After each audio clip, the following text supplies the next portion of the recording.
I'll cross over to Kakamega County, where demonstrations were witnessed last week when the Azimio coalition held the protest on Wednesday and Thursday. And this time round, we want to hear what the locals and residents are saying in regard to the suspended demonstrations by the Azimio coalition. Good morning to you, Alan Ochanda. It's over to you.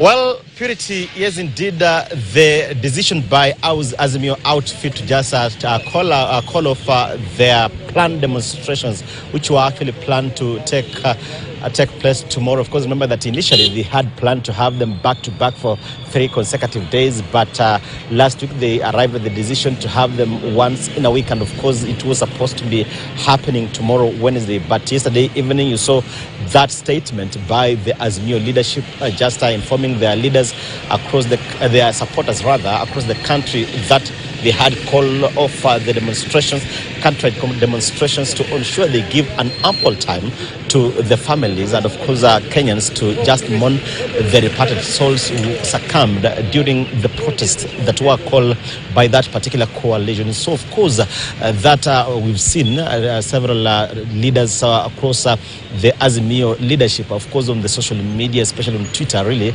expressing their reservations with such an announcement, really saying it will actually maybe dent and just slow down the momentum it had actually just gathered. But on the other political divide of Kenya Kwanza, some of them actually saying it is quite in order to ensure that maybe they give talks and negotiations maybe a chance. Remember that they had just quit the table of the bipartisan talks, and so maybe if at all this will be giving a chance to the talks to ensure they just maybe talk to Kenya Kwanza, just have a round table talks, of course, under the bipartisan talks umbrella, then maybe to just shield those demonstrations. But let's just speak to the supporters here of the different factions of Kakamega. Just tell us your name and what you are feeling about the decision by Azimio to just call off the demonstrations, to give a chance to and maybe give some time to mourn the department during the protest. Thank you. My name is Dennis Weche. I'm a resident of Kakamega County. And Raila's moved to call off the Mandamano for these 3 days. I think it's a good gesture because there's so many people who are mourning, following the laws of their loved ones who succumbed during the protests. And it's also my call that let this call not only be to mourn those who lost their lives, but let us also reflect the importance of having unity in our country. And I also call upon President Ruto to hold on his horses. Let us shelve our pride. We understand he is in position. And I call upon him and Raila Odinga to hold talks. Talks do not really mean that we are calling for the sharing of government. It's about the interest of Kenyans. So I'm calling upon the two leaders to hold on their pride, their horses, and think about Kenya, think about the future of Kenya. There is massive destruction of properties, loss of lives, and we have massive multitudes of people who are nursing injuries in different places of the country. So therefore it's important for the two leaders in this country to think about Kenya, think about the Kenyans who are suffering. And also, the main reason why the Mandamana are there, the cost of living, it's very high. We are living in a very pitiable state. So that simply means that we need to relook back at the Financial Act, which is actually pressurizing Kenyans. Kenyans are going through a lot. Let President Ruto look at what Kenyans want to hear, what Kenyans, the plights the Kenyans are going through, and reconsider the calls that Kenyans want to do. Raila Odinga is a political figure, but what he's really fighting for is what Kenyans are going through. And whatever they're going through can only be heard through such leaders, because Kenyans themselves, they do not have an avenue to do so. So it is a call that the president shelves his ambitions, shelves his ego, and also should tone down and think about lowering the cost of. Of course, remember that to the president and of course the Kenya Kwanza administration to lower the cost of living.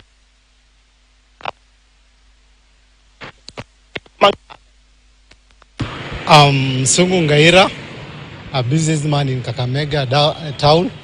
First of all, I'm happy when I heard that Azimio have called off the Mandamano of tomorrow. I, as a person, I normally say I stand for peace. And today I feel that peace will prevail. But I will urge the two leaders and other leaders in Kenya to be honest in their quest for power, in their quest for discussion. Because what is ailing Kenya is not the high cost of living, is not the suffering that we are going through. It is dishonesty among our leaders because they do not tell us actually the truth about life. Because when we are in a digital world, we see what is happening across the globe. We know everything is not rows of flowers in those other countries, but the way they solve their issues is very important. I urge our two leaders should emulate other leaders the way when we have issues, we should talk to each other. We should see how best can we move away from this problem that is itching us. But when we say Mandamano, to me, as a person, I would say I'm against, because when I see Southern Sudan, the way people are suffering because they were told they will have peace and there's no peace there. When I see Tunisia, when I see Morocco, when I see Senegal, I don't feel that Mandamano is the best way for African to solve their issues. Actually, through Mandamano, we have created more issues than the more problems that we had initially before Mandamano. Because the destruction of properties, there is a hatred now that is boiling among the two fractions. So I think when we have those Mandamanos, they normally make things more worse than they are before. Nice.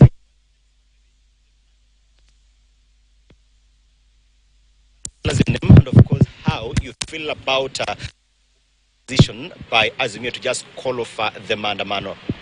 I am Owen Msoma, a resident in this town, and also a leader in the ODM party. First, I want to appreciate that tomorrow we are mourning. Tomorrow we are celebrating lives of those who have lost during Mandamano. But as a fraction in Azimio, we want to say that we condemn police brutality.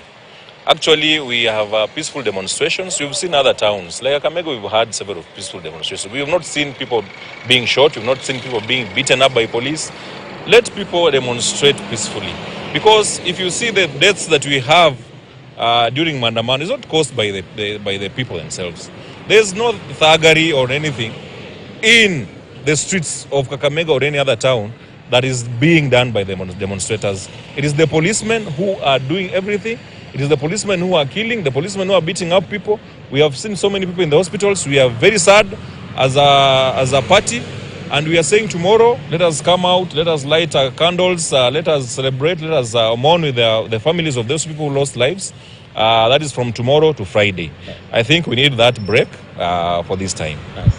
Thanks so much. Well, listening to the residents of Kakamega, of course, are just some their views here. Remember that, yes, it's not a question of who will blink faster between the two leaders, but of course, who will play the role of the bigger brother, just reaching out to the other and ensuring that maybe they reach a ceasefire. Because, yes, in Kakamega and the other adjacent towns here of Bungoma, Busia and Vihiga have not really experienced and witnessed the Mandamano of course, of the envisaged magnitude. But, of course, we've seen pockets of battles between rioters and policemen. And so, of course, that could actually just degenerate into a higher magnitude of demonstrations.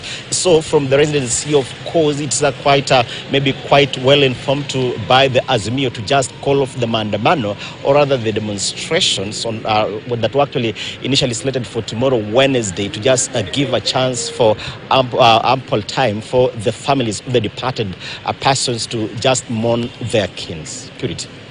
And thank you so much for that comprehensive coverage of the reactions of residents in Kakamega on the suspended protest. Let's now cross over to Kisumu County, where a section of religious leaders are about to issue a statement on the same, that's on the